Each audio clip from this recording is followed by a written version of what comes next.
こんにちは、トラシーガーデンです。本日もインド占星術に基づいて現在の星のエネルギーを読んでお伝えしていきたいと思います。現在、月は上弦の月のサイクルに入っています。これは満月に向けて満ちていく月の状態です。エネルギーが高まる一方で、なんとなく物事がスムーズに進まなかったり、過去の記憶が蘇ったりしてもやもやしている方もいらっしゃるかもしれません。今、水星が逆行している真っ只中になります。これは7月23日まで続きます。この時期は電波の不具合や予定の変更、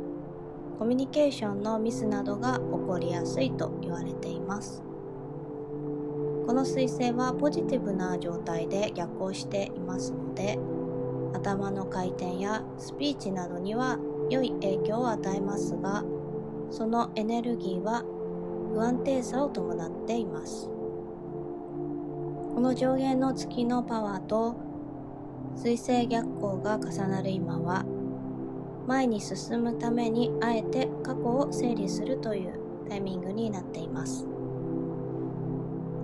つまり過去の荷物をしっかりと手放して身軽になるための作業期間と言えます。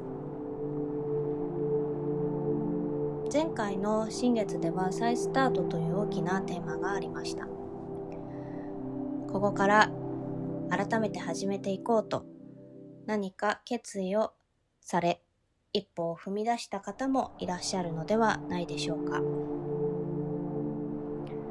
その再スタートを切ったからこそ、今迎えている上弦の月と水星の逆行のタイミングで、本当にこの道でいいのかなというお試しや、過去の未完了の課題が目の前にやってきているかもしれません。宇宙はあなたを邪魔しているのではなく、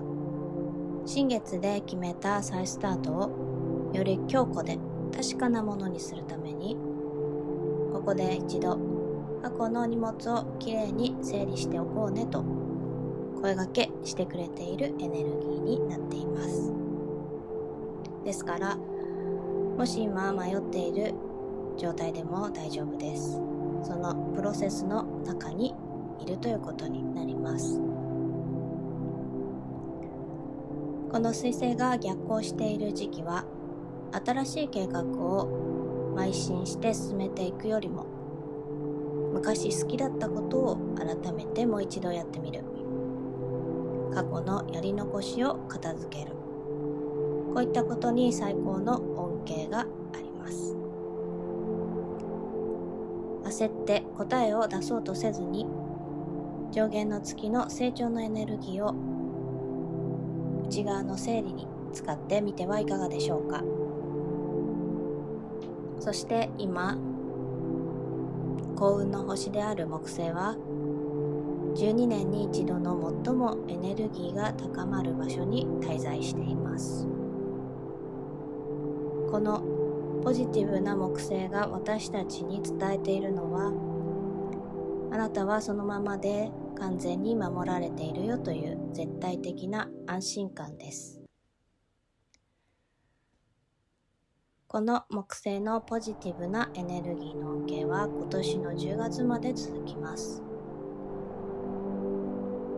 水星逆行の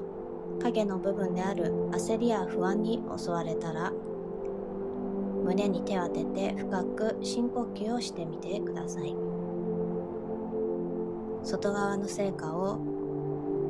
気にしなくても大丈夫です。あなたの内側にはすでに木星が注いでいる豊かな愛の泉が湧き出ている状態になっています。さて、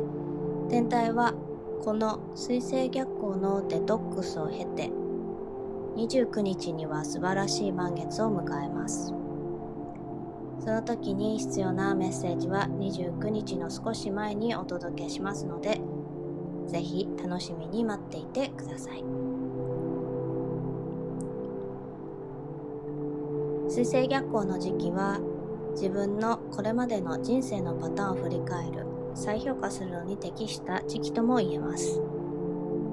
さまざまな天気にいらっしゃる方、